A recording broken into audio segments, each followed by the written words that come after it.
코로나19 시대를 지나면서 우리 모두가 갈망해 왔던 것이 있습니다. 그것이 무엇인가 하면 언제 이 코로나가 끝날 것인가? 언제쯤이면 우리가 이 지긋지긋한 마스크를 벗을 수 있을까? 우리가 언제쯤이면 일상의 삶으로 돌아갈 수 있을까? 여러분, 지금까지 얼마나 많은 사람들이 이 코로나 때문에 목숨을 잃었는지 모릅니다.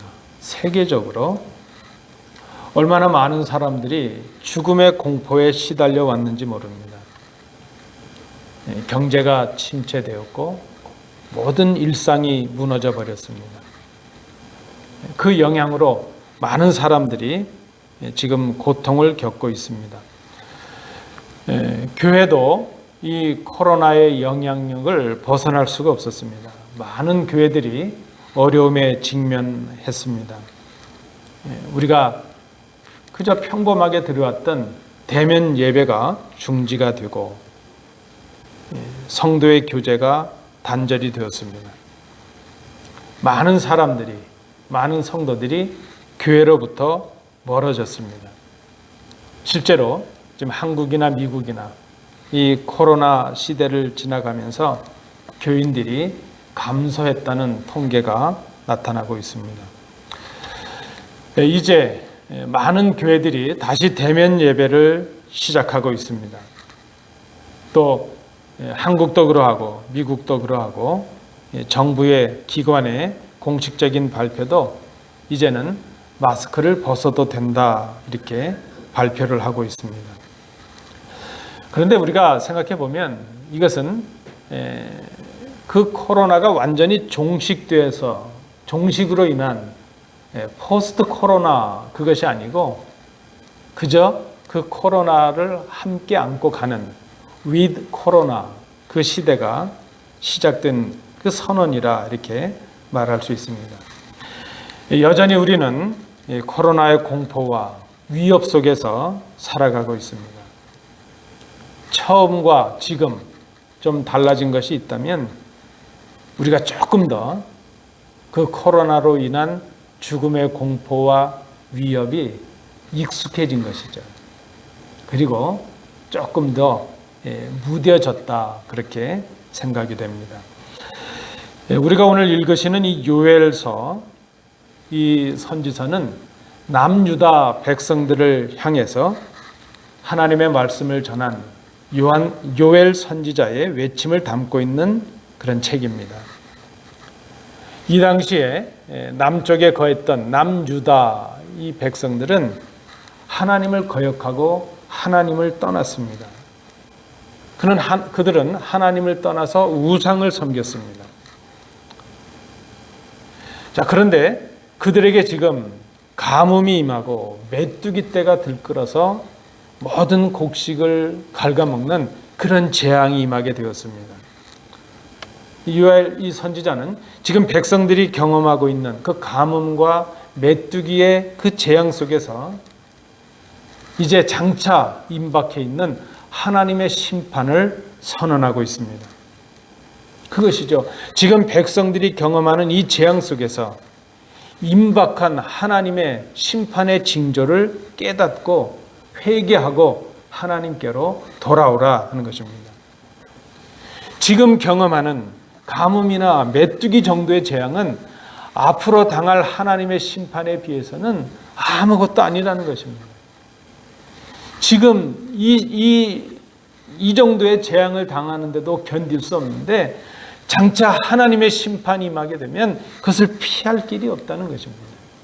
그래서 지금 이 가뭄과 메뚜기 이 재앙을 하나의 징조로 해서 장차 임할 그 임박해 있는 하나님의 심판 그것을 기억하고 하나님께로 돌아오라 그렇게 선포하고 있는 것입니다. 저는 오늘 이 말씀 가운데 하나님의 심판이 어떠한 것인가 그것보다 오늘 우리가 이 말씀을 통해서 관심하고자 하는 특별히 23절 이후에 이 말씀에서 우리가 찾고자 하는 것은 바로 그것입니다. 선지자의 말씀에 순종해서 회개하고 하나님께로 돌아온 백성에게 하나님께서 무엇인가를 주시겠다고 약속하고 있는 것입니다. 오늘 우리의 관심은 바로 거기에 있습니다. 하나님께로 돌아온 백성에게 하나님께서 주시겠다고 약속하고 계신 것. 오늘 우리가 읽으셨던 본문을 잘 보시면 가뭄과 곤충의 재앙으로 빼앗겼던 양식들을 다시 풍부하게 주시겠다고 말씀합니다. 그런 것들에 시달렸던 횟수만큼 그대로 갚아주시겠다 말씀합니다. 하나님의 백성으로 이방의 군대에 시달리는 수치를 당해왔는데 이제 하나님의 백성으로서 더 이상 수치를 당하지 않게 하시겠다 약속해 주십니다. 하나님의 영을 부어주시고 하나님의 백성으로서 하나님의 자녀로서 신령한 삶을 살게 하시겠다. 그리고 장차 피할 수 없는 그 하나님의 심판으로부터 구원을 해 주시겠다. 그것을 약속해 주십니다. 그리고 이 모든 선물과 이 모든 보상, 이 모든 약속을 한마디로 표현한 것이 바로 23절에 소개되고 있는데 그것은 너희들이 다시 기뻐할 수 있게 하고 너희들이 다시 즐거워할 수 있게 하겠다. 바로 기쁨과 즐거움이라 하는 것이죠. 지금 이 유다 백성들은 기뻐할 수 없는 처지에 있었습니다. 그런데 기뻐할 수 없었던 그 형편과 처지에서 다시 기뻐할 수 있는 형편이 되게 하시고 그런 처지에 있게 하시겠다.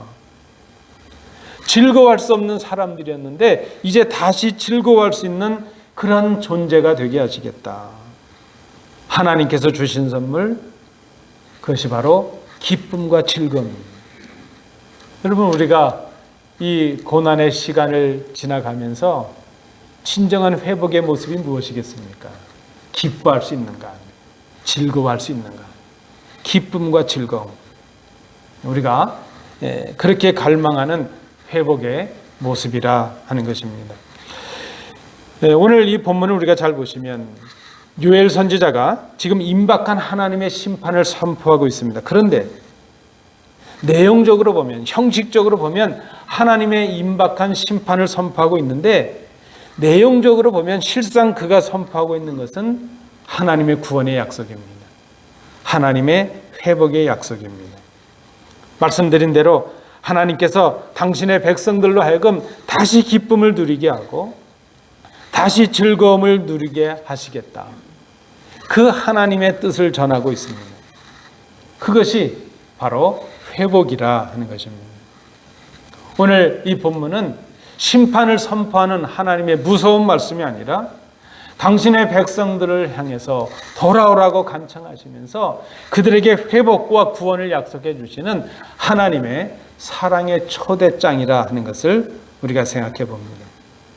오늘 이 말씀의 주제가 바로 그것이죠. 하나님으로 말미암은 회복.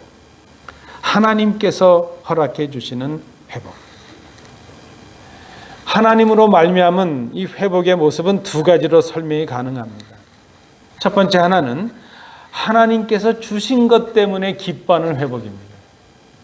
빼앗겼는데, 없었는데, 모든 양식을 곤충에게 다 빼앗겼고 가뭄이 들어서 농사를 지을 수도 없었는데 하나님께서 이른 비와 늦은 비를 허락해 주시고 곤충으로부터 빼앗겼던 모든 것들을 풍성하게 허락해 주십니다.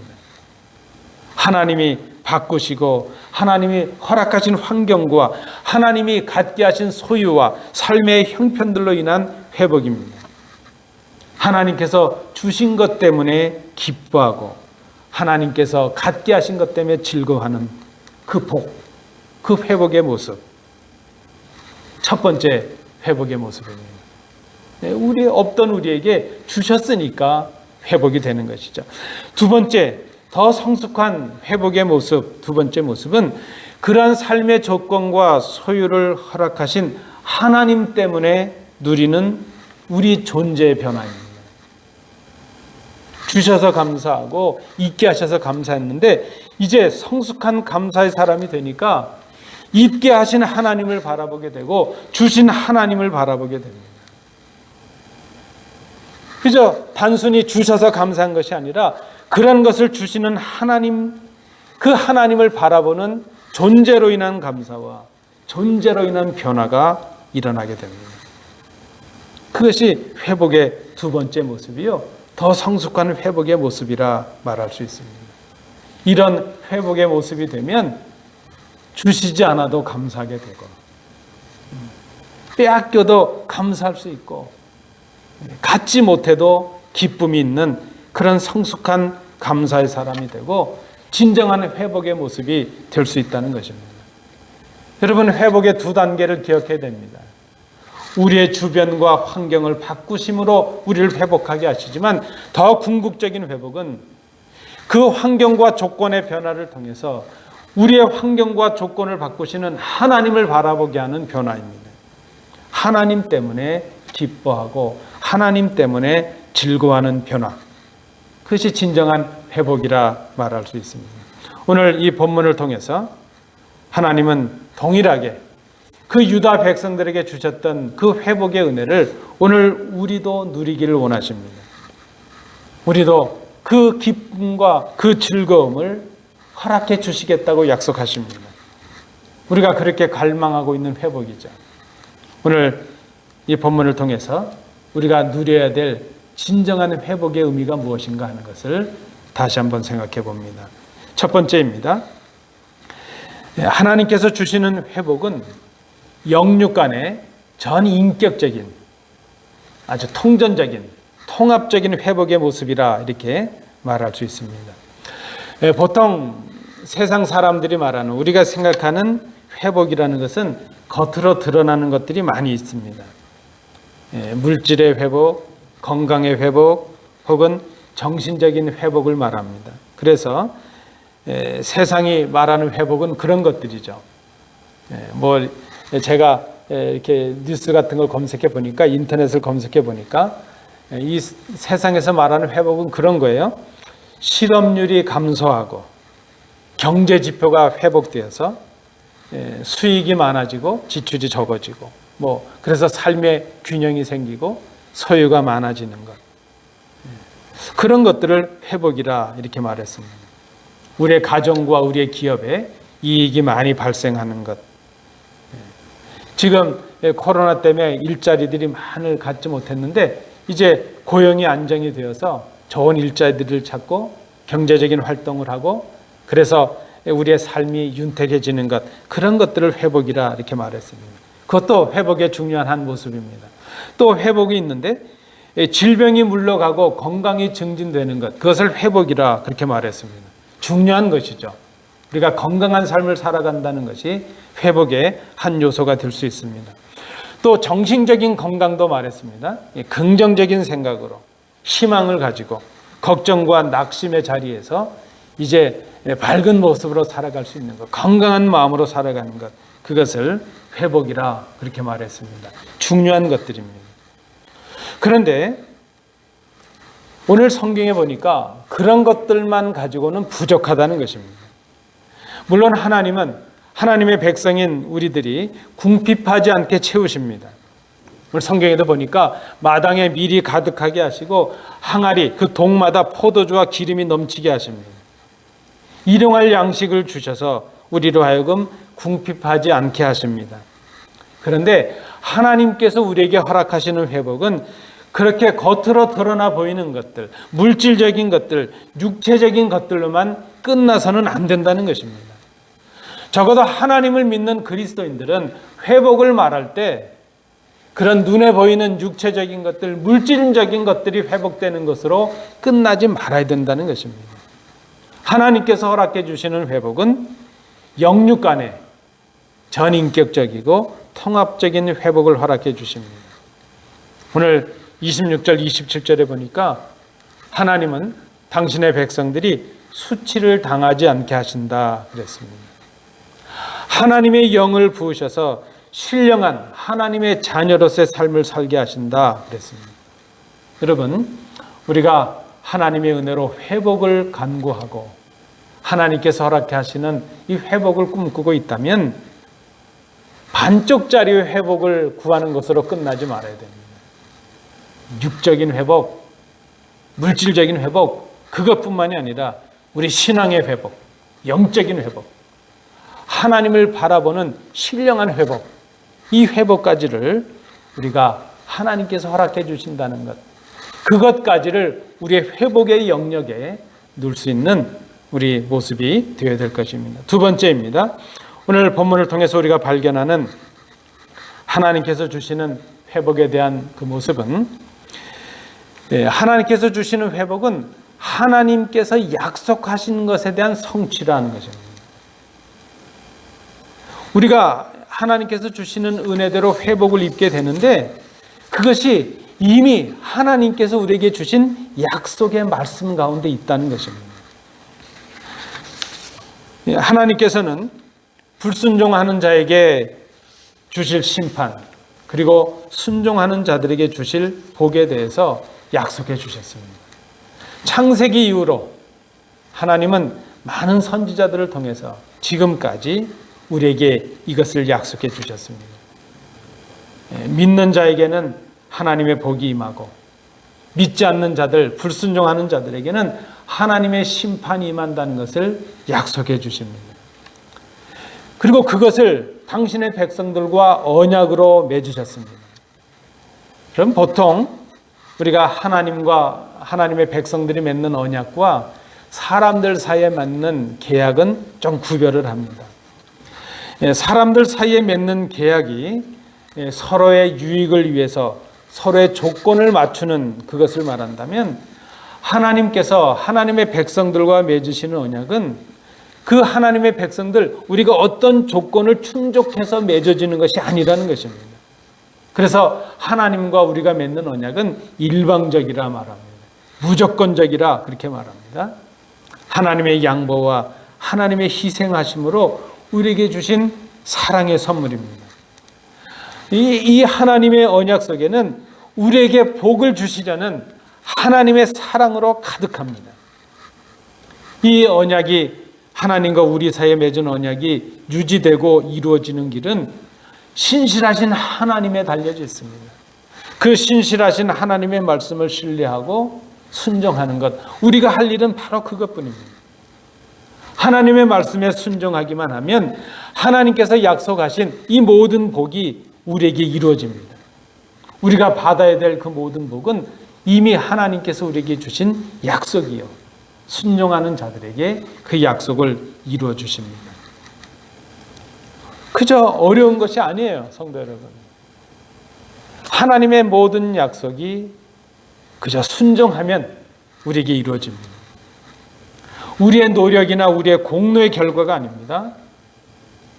그런 그 불공평해 보이는 언약을 하나님께서 우리와 맺어 주셨습니다. 그리고 그 언약을 순종하게 하기 위해서 하나밖에 없는 아들을 십자가에 죽이시기까지 하나님께서 희생하시고 우리에게 사랑을 베풀어 주십니다. 우리가 할 일이 무엇인가요? 이 약속을 의지하고 간구하는 것입니다. 하나님, 이 복을 주십시오. 하나님의 약속입니다. 성실하신 하나님의 약속을 의지하고 간구하고 하나님의 그 말씀을 순종하기만 하면 이 모든 복이 우리에게 임하게 됩니다. 그것을 우리가 회복이라 그렇게 말합니다. 하나님의 약속이 우리의 순종을 통해서 우리의 삶 가운데 이루어지는 것, 그것이 바로 회복이라는 것입니다. 마지막 세 번째입니다. 오늘 본문에서 발견하는 회복의 모습, 하나님께서 우리에게 주시는 회복은 우리 모두를 위한 것이라는 것입니다. 하나님께서 주시는 복은 나의 범주에 머무르는 것이 아닙니다. 그렇게 생각해 보면 우리의 기도가 얼마나 이기적이고 좁은가 하는 것을 생각해 봅니다. 요즘은 그런 일이 많이 없는데, 내년엔 우리 예배에 우리 모든 성도님들이 어린이부터 어른까지 다 공예배 때 기도를 해야 되겠다, 지금 그렇게 계획하고 준비하고 있습니다. 전에 제가 한국에서 어릴 때 이렇게 경험해 보면 어른들께서 기도하시는데 그렇게 기도하시는 분들이 있어요. 하나님, 세상 모든 교회가 다 석화되고 넘어갈지라도 우리 교회만은 넘어가지 않게 해주세요. 그런 기도를 하시더라고요. 세상에 믿는 사람들이 다 하나님을 배반하고 떠나더라도 우리 가족만은 하나님 믿게 해주세요. 얼마나 비장한 기도예요. 그런데 생각해 보면 얼마나 이기적인 기도예요. 그렇지 않아요? 하나님의 복을 우리가 예수 믿고 살아가면서 나만 받아야 된다는 생각은 잘못된 것이죠. 우리의 기도가 좀 넓어져야 될 필요가 있습니다. 우리의 기도는 나만을 위한 것을 넘어서야 됩니다. 여러분, 제가 이제 시간을 정해놓고 기도하고 있는데 제가 한번 생각해 봤어요. 저 자신을 위한 기도가 얼마나 될까? 얼마 안 돼요. 그저 우리 가족부터, 우리 이웃, 우리 성도님들부터, 우리 성도님들 저에게 기도 제목 주신 분들은 제가 그 기도 수첩을 만들어서 다 기도하고 있습니다. 언제든지 기도 제목을 주시면 제가 기도합니다. 우리의 기도가 좀 영역을 넘어설 필요가 있다는 것입니다. 우리 교회를 위한 것도 넘어서야 됩니다. 우리 교회만 위하는 것, 그건 넘어서야 될 것이죠. 우리 믿는 그리스도인만 위한 것, 그것도 넘어서야 되겠습니다. 하나님께서 주시는 복, 하나님께서 주시는 회복은 나만을 위한 것도 아니고 우리만을 위한 것도 아니라는 것입니다. 오늘 본문 28절을 보십시오. 내가 내 영을 만민에게 부어주리니, 내가 내 영을 믿는 너희에게만 주리니, 그게 아니에요. 만민에게, 모든 백성. 이 만민은 믿는 자건 아니건, 유대인이건 헬라인이건 이방인이건 죄인이건 아니건 그 누구건 만민에게 부어주시겠다 말씀합니다. 하나님의 회복과 하나님의 구원은 이 세상 모든 만민을 우리로 하여금 바라보게 하고, 하나님의 복을 받은 우리는 이 세상을 바라보고 꿈을 꾸어야 될 것입니다. 그저 나만 믿고 우리 가족만 믿고 우리만 구원받고 우리 교회만 잘되고, 그게 아니라 더불어 잘되는 것이죠. 세계 만민들, 아직 주님을 알지 못하는 그 땅을 향해서도 이 주님의 회복의 역사가 임할 수 있도록 그들을 바라보고 기도하는 것입니다. 하나님께서 우리에게 물질의 복과 영적인 복을 주셨다면 그것은 나만을 위한 것이 아니고 우리만을 위한 것이 아니고 세상의 모든 만민을 위한 것이라는 것을 우리가 생각해야 됩니다. 나를 통해서 가족이, 우리 교회를 통해서 우리 지역이, 믿는 우리를 통해서 믿지 않는 저 모든 사람들이 하나님의 복을 누리고 하나님의 이 회복의 구원의 역사를 경험하게 하기를 하나님께서 원하신다는 것입니다. 여러분, 우리가 이 코로나 시기를 거쳐오면서 깨닫는 것이 있지 않습니까? 우리가 언젠가는 그럴 때가 있었잖아요. 마스크 안 끼는 사람들에게 마스크 끼라고 막 권하잖아요. 사실 그들의 건강을 위한 것 같지만 우리의 건강을 위한 것 아닙니까? 내가 건강해야 다른 사람들도 건강하고 우리 모두가 건강해야 나도 건강할 수 있다는 것을 우리가 이 코로나를 통해서 깨닫게 되었죠. 동시에 모두가 안전해야 나도 안전할 수 있다는 것. 하나님의 복이 그렇지 않습니까? 우리 모두에게 연결이 되어 있습니다. 오늘 본문을 보십시오. 누구든지 여호와 이름을 부르는 자는 구원을 얻으리로다. 그 사람이 누구이든지 우리의 판단 가운데 있는 것이 아니라 하나님의 형상을 입은 이 땅에 피조된 모든 사람 누구든지 세계 만민을 향하여 우리의 기도가 넘쳐나야 될 것이고, 우리가 가진 물질이 그들을 위해서 쓰여져야 될 것이고, 우리 교회가 이 지역을 바라보고 이제 저 땅끝을 바라보는 그런 비전을 가져야 되지 않겠습니까? 누구든지 여호와 이름을 부르는 자는 구원을 얻게 하시는 것. 그것이 바로 하나님의 회복의 비전이라 하는 것입니다.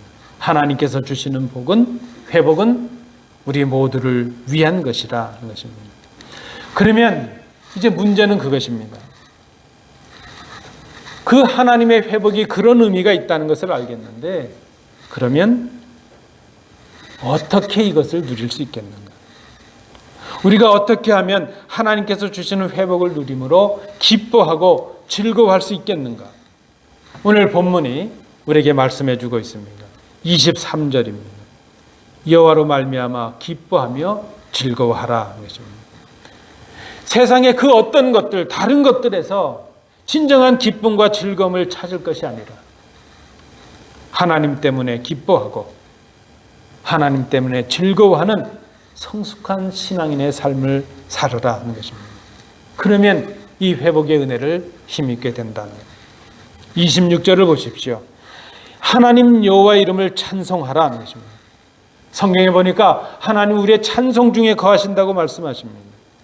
찬송하는 것은 그 자체로 하나님께 영광을 돌리는 것이요, 하나님을 감사하는 것이요, 우리에게 찬송하는 우리에게 하나님의 능력이 임하는 통로가 됩니다. 여러분, 우리 일주일의 삶 속에 찬송을 부르는 삶이 필요합니다. 가정에서 예배가 어려우시더라도요, 찬송을 부르는 삶이 필요합니다. 찬송 중에 하나님의 은혜가 우리에게 임합니다. 그저 우리 입술에 어떤 노래가 많이 올려져 있는가, 세상에 불러야 될 노래도 많고 들어야 될 노래도 많지만 찬송을 부르는 삶이 우리 가운데 필요합니다. 한번 실천해 보십시오. 우리의 삶이 바뀌고 우리의 생각이 바뀌고 놀라운 변화가 일어납니다. 찬송을 부르는 삶이 우리에게 필요하다. 27절입니다. 우리가 어떻게 회복을 누리고 기뻐하고 즐거워할 수 있을까? 하나님이 우리 가운데 계신다는 것을 알으라 하는 것입니다. 하나님이 친히 우리와 동행하시고 우리를 보고 듣고 계신다는 것을 알라, 인정하라 하는 것입니다. 한마디로 무엇인가요? 하나님의 임재를 모시고 살아가는 신앙이 되는 것입니다. 하나님이 지금 나와 함께 계신다는 것을 믿고 살아가는 것입니다. 자, 우리가 어떻게 하나님이 나와 동행하시고 나와 함께 계신다는 것을 어떻게 알 수 있을까요? 그 삶을 구체적으로 실천하는 것이 무엇일까요? 하나님의 말씀을 주야로 묵상하고 그 말씀대로 살아가는 신앙인이 되는 것입니다. 우리는 말씀과 기도를 통해서 하나님이 나와 함께 계신다는 것을 깨닫게 되고 그것을 인정하고 살아갈 수 있습니다. 또 27절을 보십시오. 어떻게 우리가 회복할 수 있을까요? 오직 하나님 외에는 다른 신이 없다는 것을 고백하는 삶을 사는 것입니다.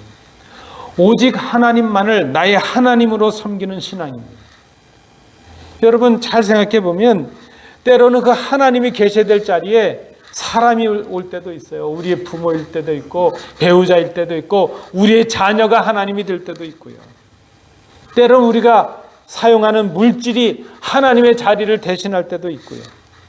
때로는 내 신념과 내 자존심이 이제 하나님을 대신하는 나의 주인이 될 때도 있어요. 오늘 27절에서 말씀하는 오직 하나님 외에는 다른 신이 없게 하라, 이것이 무엇입니까? 하나님을 내 삶의 중심에 모시는 것, 하나님을 나의 주인으로 모시는 그런 신앙의 삶을 살아가는 것. 그 무엇도 그 누구도 하나님을 대신하는 자리에 놓지 않는 것입니다. 그러면 이 회복의 은혜를 힘입을 수 있습니다. 28절입니다. 하나님의 영을 받는 신앙인이 되라 하는 것입니다. 이 말은 성령님의 인도하심을 받는 신앙인이 되는 것입니다. 하나님과 영적인 교제가 끊어지지 않는 사람입니다. 신령한 삶을 살아가는 사람을 말합니다. 이것은 특별히 기도의 삶을 말하는 것이죠.